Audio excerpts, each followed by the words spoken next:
ચાલો બાળકો, આજે આપણે ધોરણ 6 ગણિતનું પ્રકરણ 1 સંખ્યા પરિચય કરશું. બાળકો, તમારા ઘરમાં કુટુંબના સભ્યો કેટલા છે? તમારી જન્મ તારીખ શું છે અને તમારી ઉંમર શું છે? આ ઝાડમાં કેટલા પાંદડા છે? આ બધું જણાવવા માટે તમને સંખ્યા લખતા અને વાંચતા આવડવું જોઈએ. તો ચાલો આજે આપણે સંખ્યાનો પરિચય મેળવીએ. ચાલો પુનરાવર્તન કરીએ. બાળકો, તમે ભારતીય સંખ્યા લેખન પદ્ધતિ વિશે જાણતા હશો. એટલે કે એકમ, દશક, સો, હજાર, 10,000, લાખ, કરોડ, 10 કરોડ. અહીં સંખ્યામાં એક એક શૂન્ય ઉમેરાતો જાય છે. દાખલા તરીકે અહીં એક અંકની સંખ્યા જે છે એ 1 થી 9 હોય. તો આ રીતે આપણી ભારતીય સંખ્યા લેખન પદ્ધતિ કામ કરે છે.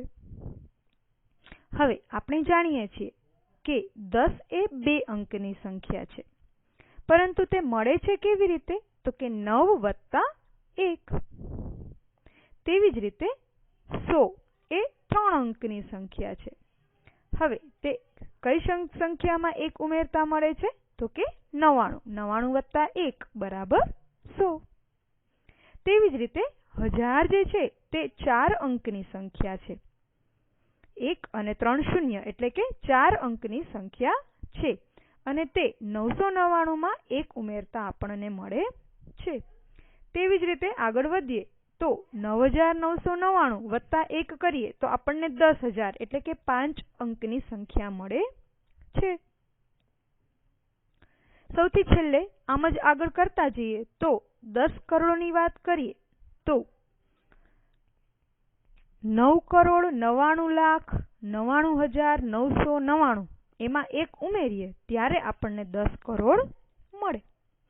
તો અહીં તમે જોશો કે જેટલા પણ 9 છે એ સરવાળો 1 કરતા જે સંખ્યા મળે છે એનાથી 1 અંક ઓછો છે. જો 1 અંકની મોટામાં મોટી સંખ્યા જોઈએ તો 1 થી 9 એ બધી 1 અંકની સંખ્યા છે. તો 9 એ સૌથી મોટામાં મોટી સંખ્યા છે 1 અંકની. હવે એમાં 1 ઉમેરીએ તો આપણને મળે છે 10, જે 2 અંકની નાનામાં નાની સંખ્યા છે. આમ 99 છે એ 2 અંકની મોટામાં મોટી સંખ્યા છે અને 100 છે એ 3 અંકની નાનામાં નાની સંખ્યા છે.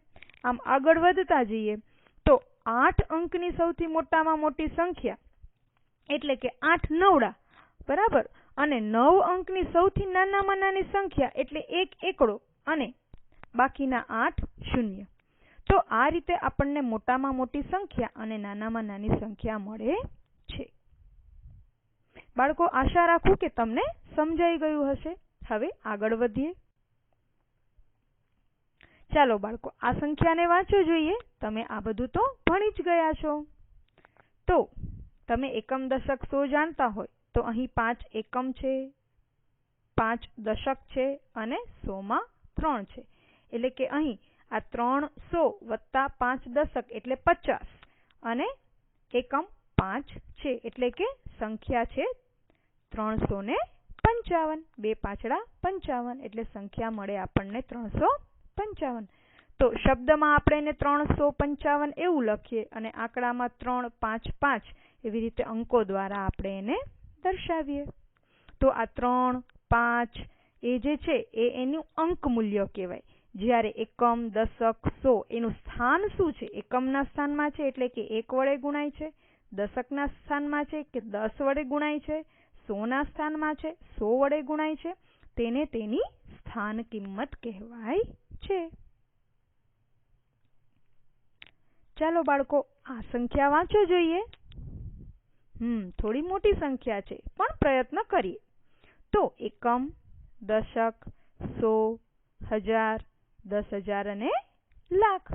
તો આ સંખ્યા જે છે એમાં લાખ 5 છે, 1000, 10,000 6 છે એટલે કે 60,000 છે, 1000 8 છે એટલે વત્તા 8,000 છે, 100 6 છે એનો મતલબ 6 ગુણ્યા 100 એટલે કે વત્તા 600 છે, અને દશકમાં 3 છે એટલે 3 ગુણ્યા 10 એટલે કે 30 છે, અને વત્તા એકમમાં 1 છે.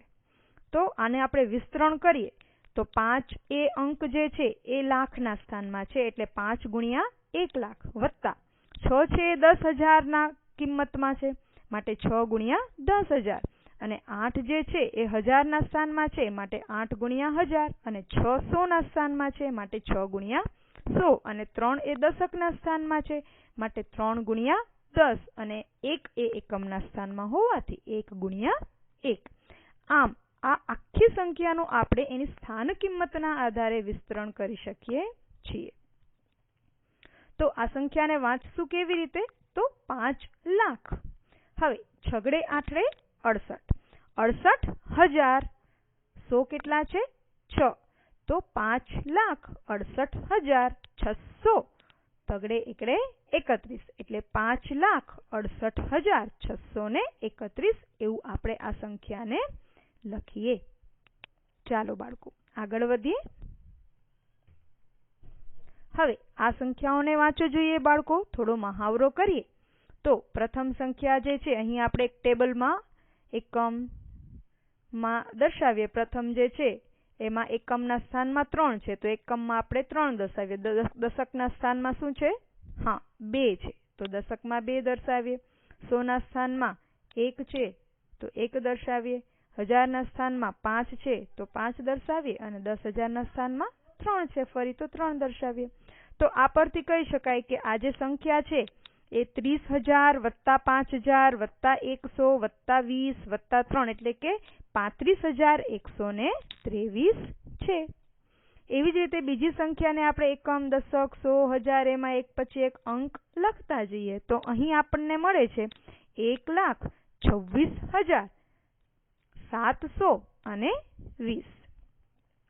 ત્રીજી સંખ્યાને એ જ રીતે એકમ, દશક, 100, 1000ના સ્થાન કિંમત પ્રમાણે અંકો મૂકતા જઈએ તો આપણને જે વધુમાં વધુ ડાબી તરફ જે કિંમત મળે છે તે 10 લાખની છે. એટલે કે અહીં 25,71,300 અને પાછળે એકડે 51 એટલે કે 25,71,351 એવું એને શબ્દમાં લખાય અથવા તો વંચાય.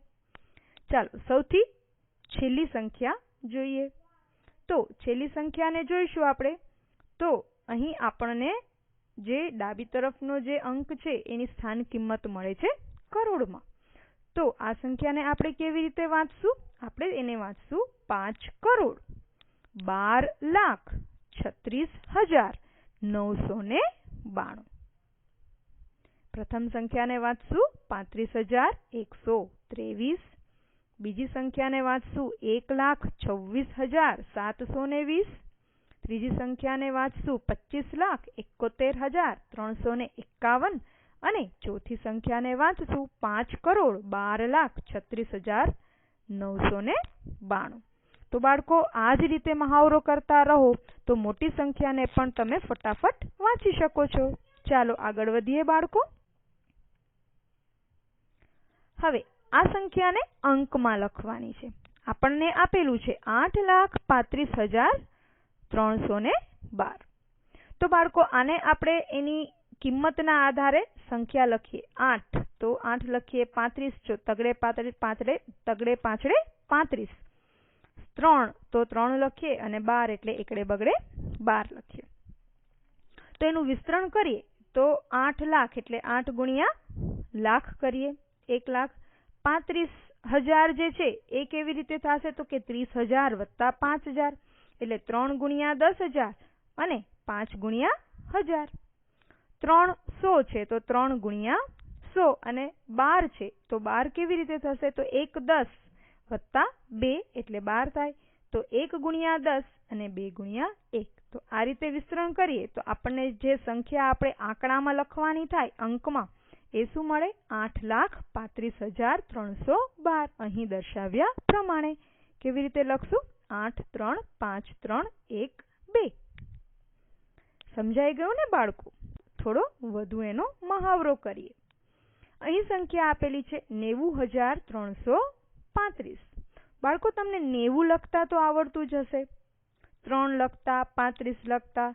જો તમને સામાન્ય આંકડા અંકોને શબ્દોમાં લખતા આવડતા હોય તો તમે આ ખૂબ જ સરળતાથી કરી શકો છો. ચાલો આપણે એક ટેબલ પર એકમ, દશક, 100, 1000, 10,000, લાખ, 10 લાખ, કરોડ આ રીતે લખીએ.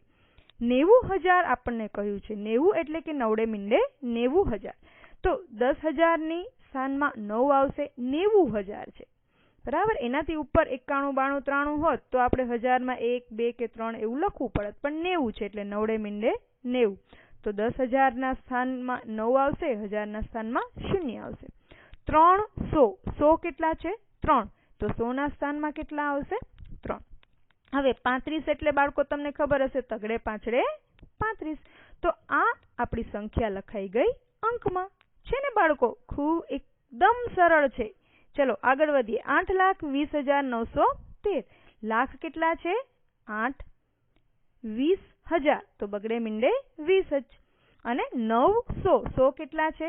9 અને 13 એટલે એકડે તગડે 13. તો આમ તમે બહુ જ સરળતાથી અંકોને, સંખ્યા જે છે એમને શબ્દોમાં દર્શાવેલી હોય તો અંકમાં લખી શકો છો. ત્રીજું લઈએ. 77,21,605. 77 એટલે કે 2 સાતડા 77 લાખ નામ આવશે, કારણ કે અહીં એની જે સ્થાન કિંમત છે તે 10 લાખની છે. તો 2 સાતડા 77, 21,000 એટલે કે બગડે એકડે 21. બરાબર. અને 600, 100 કેટલા છે? 6. તો 600 અને 5, ફક્ત 5 છે બાળકો. એનો મતલબ દશકના સ્થાનમાં કોઈ સંખ્યા શૂન્ય આવશે. બરાબર. અને એકમના સ્થાનમાં 5 આવશે. તો આમ તમે એને અગર અંકમાં લખો તો 7721,605 એટલે કે 77,21,605 આવી રીતે લખી શકાય. ચાલો છેલ્લી સંખ્યા લઈએ બાળકો. 9,32,46,729. તો 9 કરોડ છે એનો મતલબ અહીં 9 જે છે એ કરોડના સ્થાનમાં આવશે. 32 એટલે તગડે બગડે 32. જે લાખ છે એટલે એ લાખના સ્થાનમાં આવશે. 46,000, 46 એટલે તમને ખબર હશે બાળકો, ચોગડે છગડે 46. તો 4 અને 6 એ હજારના સ્થાનમાં આવશે. 100 કેટલા છે બાળકો? 7. એનો મતલબ 100 ના સ્થાનમાં 7 આવશે. અને 29, 29 એટલે બગડે નવડે. તો 20 એટલે દશકના સ્થાનમાં 2 આવશે અને એકમના સ્થાનમાં 9. આમ અંકમાં તમે 9,32,46,000 ને આ રીતે લખી શકો છો. છે ને સરળ બાળકો? ચાલો બાળકો હવે આપણે આગળ. બાળકો લાંબી સંખ્યા વાંચવી થોડી અઘરી પડે છે, સાચું ને? તો એને થોડું સરળ બનાવી શકાય છે. તો સરળ બનાવવા માટે આપણે અમુક સ્થાને અલ્પવિરામ મૂકીએ છીએ, જેથી કરીને અલ્પવિરામ હોય એના પરથી આપણને ખબર પડી જાય કે હવે આ સંખ્યા છે એ 1000 ને પાર કરી ગઈ છે, લાખને પાર કરી ગઈ છે, 100 ને પાર કરી ગઈ છે. તો આપણી ભારતીય સંખ્યા લેખન પ્રણાલીમાં જોઈએ તો પ્રથમ અલ્પવિરામ જમણી બાજુએથી ત્રીજા અંક એટલે કે 1000 ના સ્થાન જે છે ત્રીજા અંક પછી અલ્પવિરામ દર્શાવવામાં આવે છે, એટલે કે એકમ, દશક, 100 પછી આપણે અલ્પવિરામ દર્શાવીએ છીએ. એનો મતલબ પહેલું અલ્પવિરામ આપેલું હોય તો એનો મતલબ એ 1000 ની સંખ્યામાં આવી ગયું છે. બીજું અલ્પવિરામ એના પછીના 2 અંક પછી હોય છે અને ત્રીજું અલ્પવિરામ એના પછીના 2 અંક પછી હોય છે. તો ચાલો જોઈએ. અહીં એક સંખ્યા આપી છે 50,71,32,115. હવે આ સંખ્યામાં આપણે ભારતીય પ્રણાલી પ્રમાણે અલ્પવિરામ મૂકવા હોય તો આપણને ખબર છે પ્રથમ અલ્પવિરામ 1000 ના સ્થાને એટલે કે 3 અંક પછી આવે. તો જમણી બાજુથી એકમ, દશક, 100 3 અંકો લઈએ તો 5, 1, 1 એના પછી એક અલ્પવિરામ આપણે મૂકશું. બીજું અલ્પવિરામ છે એ તેના પછીના 2 અંક પછી આવે છે, માટે એના પછી આ અલ્પવિરામ મૂક્યા પછીના 2 અંક કયા છે? 3 and 2. તો એના પછી અલ્પવિરામ આવશે. બરાબર. જે એકમ, દશક, 100, 1000, 10,000 પછી આવે છે, એટલે કે તે લાખને દર્શાવે છે. પ્રથમ અલ્પવિરામ 1000 ને દર્શાવે છે, બીજું અલ્પવિરામ લાખ દર્શાવે છે. ત્રીજો અલ્પવિરામ એના પછીના 2 અંક પછી આવે છે. એના 32 પછીને જે તમે ડાબી બાજુ આગળ વધતા જાઓ તો પછીના જે 2 અંકો છે એ છે 7 અને 1. તો એના પછી આપણે અલ્પવિરામ મૂકશું. આમ 3 અલ્પવિરામ આ રીતે મૂકી શકાય છે. તો તે જે અલ્પવિરામ છે એ કયા સ્થાને છે? તો કે એકમ, દશક, 100, 1000, 10,000, લાખ, 10 લાખ. 10 લાખ પછીના સ્થાનમાં એટલે કે કરોડના સ્થાનને તે દર્શાવે છે. એનો મતલબ કે પેલું અલ્પવિરામ પછી કોઈ સંખ્યા લખ્યું એનો મતલબ એ 1000ની સંખ્યામાં આવે છે. બીજું અલ્પવિરામ હોય એનો મતલબ લાખ તો ચોક્કસથી દર્શાવે છે. અને ત્રીજું અલ્પવિરામ સંખ્યામાં હોય એનો મતલબ એના પછી આગળ જે ડાબી તરફ સંખ્યાઓ છે એ કરોડો દર્શાવે છે. તો આમ અલ્પવિરામ આપેલા હોય તો આપણને વાંચવાનું સરળ બને છે. સાચું ને? ચલો હવે તો સ્માઈલ આપો. ચાલો આગળ વધીએ. બાળકો, અહીં 2 સંખ્યા દર્શાવેલી છે. તો કઈ સંખ્યા મોટી છે? કેવી રીતે તમે જાણશો કે કઈ સંખ્યા મોટી છે?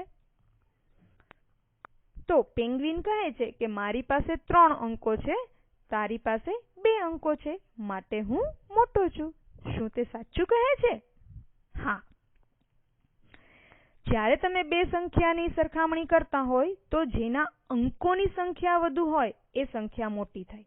અહીં 385માં 300 આવ્યા ને, અને 55માં તો 2 પાછળ 55 2 જ અંકની સંખ્યા છે.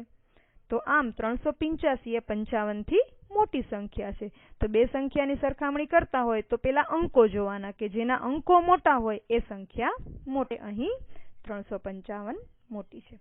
હવે બીજી સંખ્યા લઈએ. અહીંયા થોડી સંખ્યા મોટી આપેલી છે, બરાબર. તો અહીં બંને અંકો જોશો તો બંનેમાં અંકોની સંખ્યા સમાન છે. એટલે કે 5, 3, 0, 9, 4 અને 5, 2, 9, 0, 3. તો બંનેમાં અંકોની સંખ્યા સમાન એટલે કે 5 છે. તો હવે શું ચકાસણી કરશું આપણે? તો આપણે જોશું કે પ્રથમ સંખ્યા ચેક કરશું ડાબી બાજુથી પહેલી સંખ્યા, બરાબર. તો અહીં એકમ, દશક, 100, 1000, 10,000નું જે સ્થાન છે બેયનું ચેક કરશું આપણે, તપાસશું તો ખબર પડશે કે આ તો બેય 5 છે. તો હવે શું કરવું પડશે?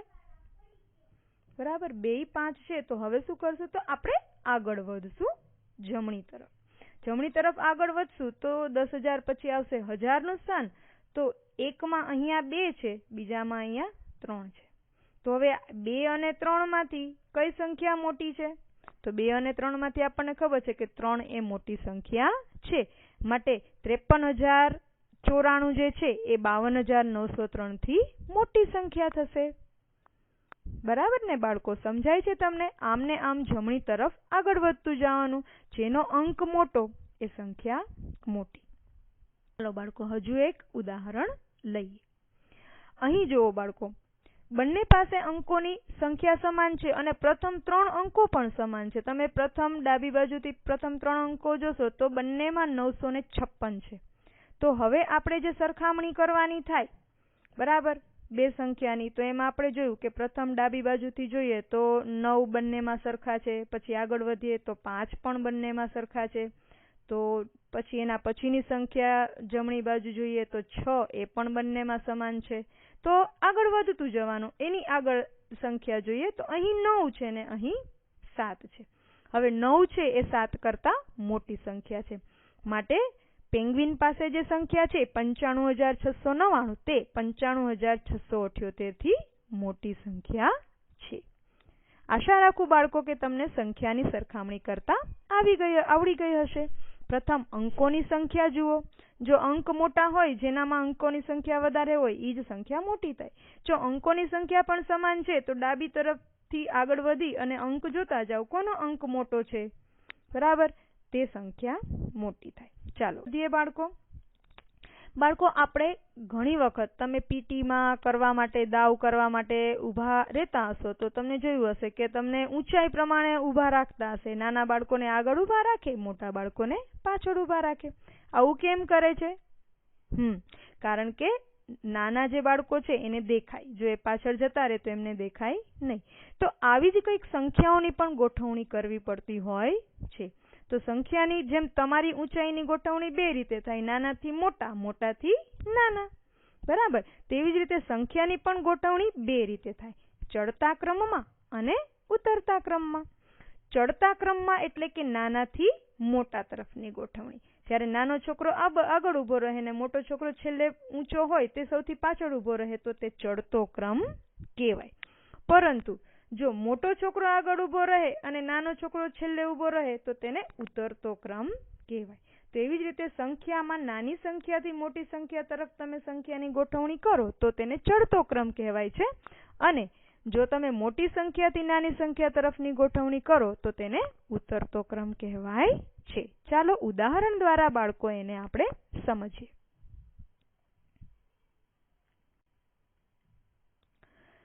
ચડતા ક્રમમાં આ સંખ્યાઓને ગોઠવવાની છે. તો બાળકો કેવી રીતે ગોઠવશો? આ ક્રમમાં ગોઠવવા માટે તમને સંખ્યાની સરખામણી કરતા આવડવી ખૂબ જરૂરી છે. તો અહીં શોધવું પડે, ચડતો ક્રમ એટલે કે તમારે સૌથી નાની સંખ્યાને પ્રથમ લખવાની છે અને સૌથી મોટી સંખ્યાને સૌથી છેલ્લે લખવાની છે. એ રીતે એને ક્રમમાં ગોઠવતું જવાનું છે. તો અહીં જોવું પડશે કે અંકોની સંખ્યા સૌથી ઓછી કોની છે? તો તમને દેખાશે કે 56, 78, 34 અને 89.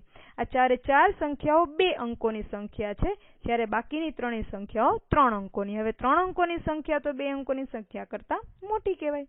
હવે 56, 78, બરાબર, 34 અને 89 આ બધામાં ડાબી તરફનો અંક એટલે કે 5, 7, 3, 8 માં સૌથી નાનો જે છે એ 3 છે, એટલે કે 34 એ સૌથી નાની સંખ્યા છે. તો એને આપણે પહેલા લખશું. આગળ વધતા જઈએ તો બાકી રહેલી 2 અંકની સંખ્યામાં 56, 78 અને 89 આ ત્રણેયમાં નાનો અંક કયો છે? 5. તો એના પછી કઈ સંખ્યા આવશે? 56. એના પછી આપણે જોઈએ તો 78 અને 89 બંને 2 અંકોની સંખ્યા છે અને 78 છે 89 કરતા નાનો છે, તો પહેલા 78 આવશે અને પછી આવશે 89. હવે બાળકો બાકી રહેલા જે 3 અંકો છે એ ત્રણેય 3 અંકના છે, તો એની ડાબી તરફનો પ્રથમ અંક જોવો તો એ 1 છે. 123, 112 ને 120 ત્રણેયમાં 100 તો 100 ના સ્થાનમાં 1 જ છે, તો આપણે દશકના સ્થાનમાં જોઈશું. તો દશકના સ્થાનમાં તમે જોશો તો 123 અને 120 આ બંને કરતા 112 જે છે એ સંખ્યા નાની થાય, કારણ કે તેના દશકના સ્થાનમાં 1 છે. તો આપણે પછી લખશું 112. હવે 2 સંખ્યાઓ વધી 123 અને 122. તો એમાં પ્રથમ બંને અંક 1, 2, 1, 2 સરખા છે, પરંતુ એકમનો અંક જુઓ તો 120માં 0 છે અને 123માં 3 છે.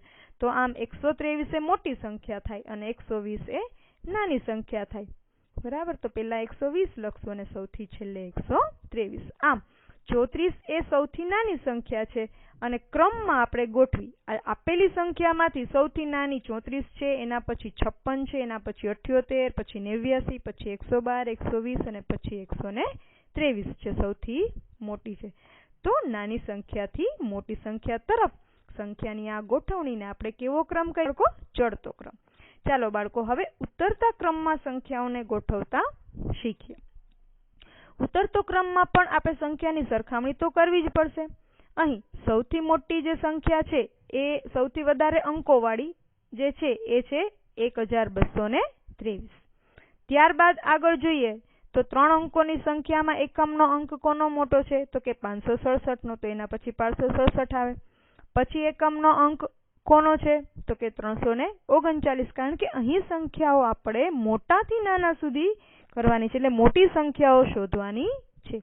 તો 567 પછી મોટી કઈ આવશે? તો કે 339. એનાથી પછી આગળ જઈએ તો 225 આવશે. પછી આગળ જતા જઈએ તો 225 કરતા નાની 221 છે. એનાથી નાની સંખ્યા જોઈએ તો હવે બંને 2 અંકોની સંખ્યા છે, 89 ને 98. એમાંથી 98 છે એ 89 કરતા મોટી છે, તો એને પહેલા લખશું અને પછી લખશું 89. આ મોટી સંખ્યાથી નાની સંખ્યા તરફ જે આપણે આ ગોઠવણ કરી તેને ઉતરતો ક્રમ કહેવાય છે. ચાલો બાળકો આગળ વધીએ. તો આગળ વધીએ બેટા, અત્યાર સુધી આપણે જે ભણ્યા એ બધી જે આપણે ભણ્યા એ આપણે કહી શકીએ કે ભારતીય પ્રણાલી હતી, અને હવે આપણે ભણશું આંતરરાષ્ટ્રીય સંખ્યા લેખન પદ્ધતિ.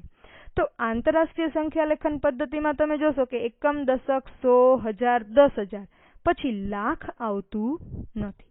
અહીં તમે જો લાલ કલરથી દર્શાવેલું છે કે 100,000, મિલિયન, 10 મિલિયન, 100 મિલિયન, બિલિયન એવું દર્શાવેલું છે.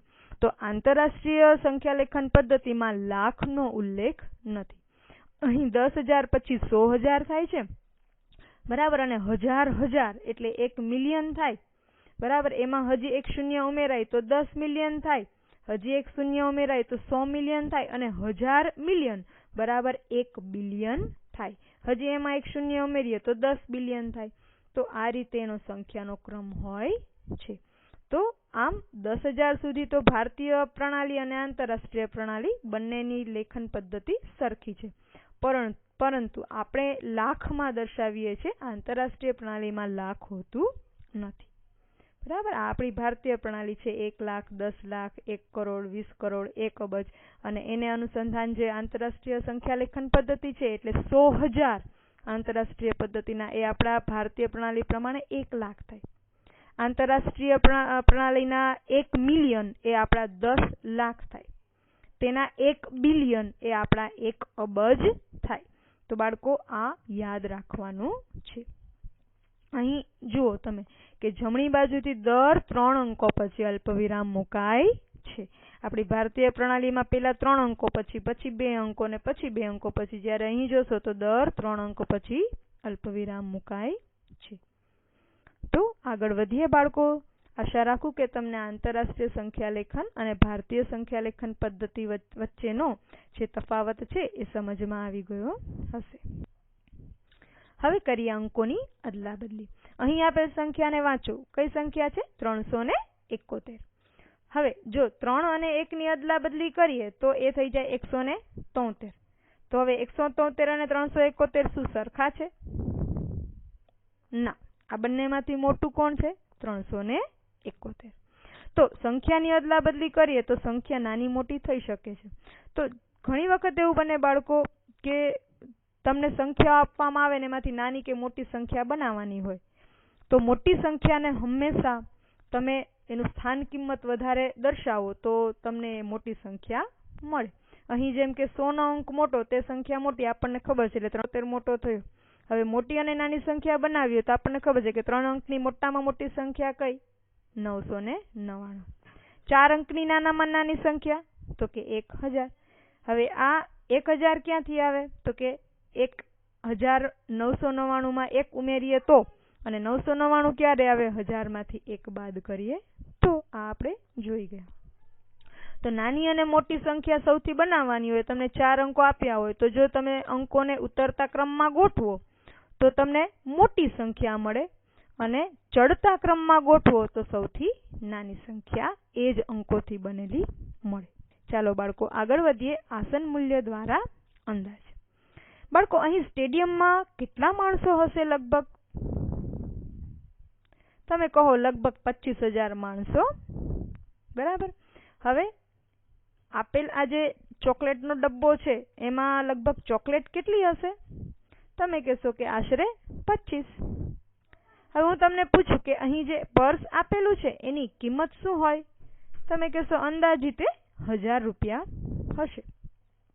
તો આમ ઘણી વખત જ્યારે આપણને સંખ્યા ચોક્કસપણે ખબર ન હોય તો આપણે આશરે, અંદાજે, લગભગ જેવા શબ્દો સાથે સંખ્યાનો ઉપયોગ કરતા હોય અને આપણે અંદાજ લગાવતા હોઈએ, જ્યારે આપણને ચોક્કસ સંખ્યા ખબર હોય નહીં.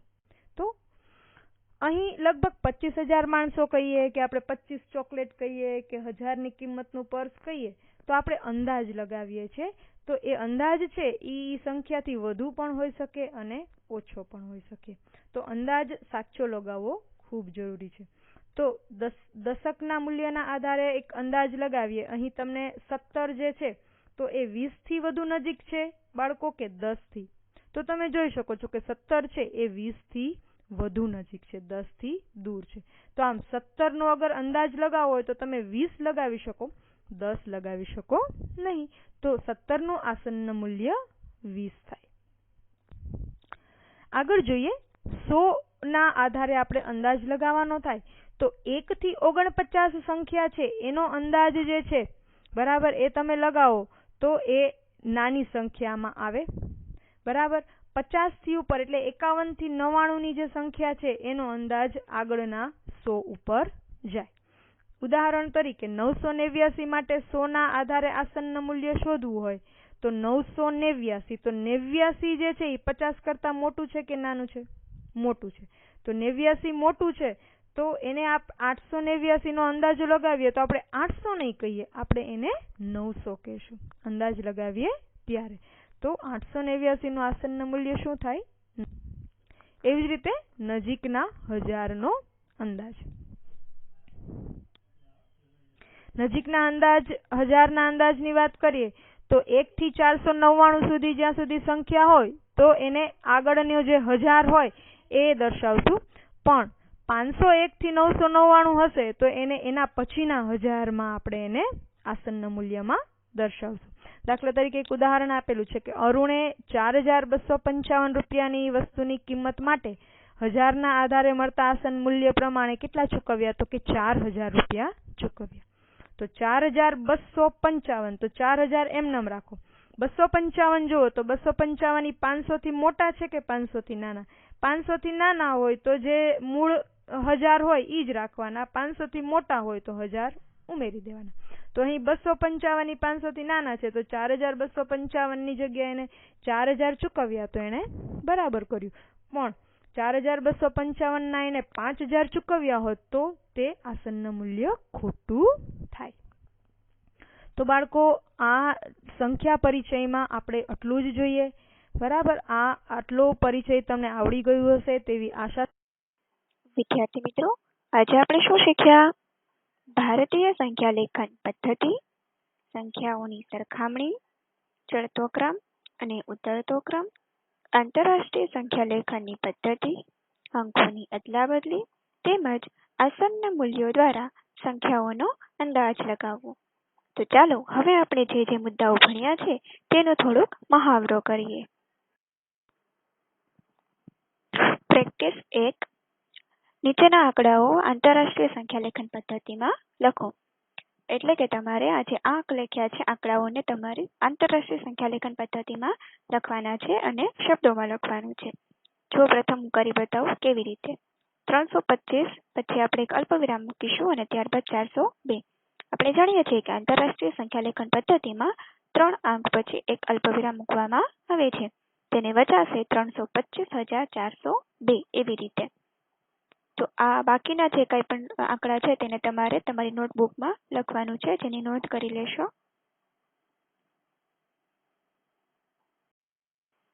Practice number 2. ભારતીય સંખ્યા લેખન પદ્ધતિ પ્રમાણે અલ્પવિરામ ઉમેરો અને શબ્દોમાં લખો. જો બાળકો, અહીંયા જે તમને રકમ આપેલી છે તેને તમારે ભારતીય સંખ્યા લેખન પદ્ધતિ પ્રમાણે અલ્પવિરામ મૂકીને લખવાની છે. સાથે સાથે તેને શબ્દોમાં પણ લખવાનું છે. ચાલો હું તમને પ્રથમ ઉદાહરણ કરી બતાવું. જુઓ, આપણે જાણીએ છીએ ભારતીય સંખ્યા લેખન પદ્ધતિની અંદર જમણી બાજુથી સૌ પ્રથમ 3 અંક મૂકીને એક અલ્પવિરામ, ત્યાર પછી 2 અંક મૂકીને એક અલ્પવિરામ રાખીએ છીએ. તો અહીંયા આપણે રકમ લખીશું તો બનશે 31,51,21,810. આવી રીતે બાકીની બધી રકમનું તમારે શબ્દોમાં અને અંકમાં લખવાનું છે.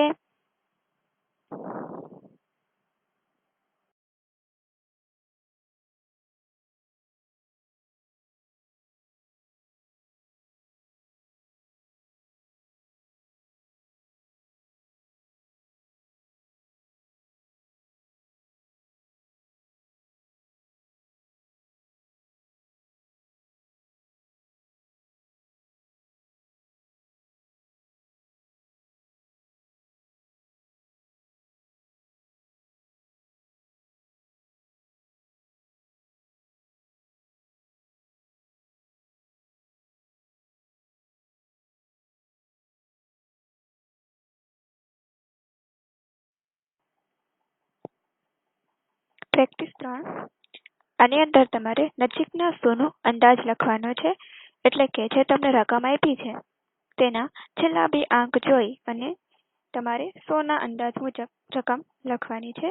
આ રકમની તમે નોંધ કરી લેશો તમારી નોટબુકમાં. પ્રેક્ટિસ 4. મીના પાસે 4 લીટર અને 500 મિલીલીટર દૂધ છે. તેણી આ દૂધને 9 લોકો વચ્ચે વહેંચવા માંગે છે એટલે કે વિતરણ કરવા ઈચ્છે છે તો દરેક વ્યક્તિને કેટલું દૂધ મળશે? આનો જવાબ તમારે તમારી નોટબુકમાં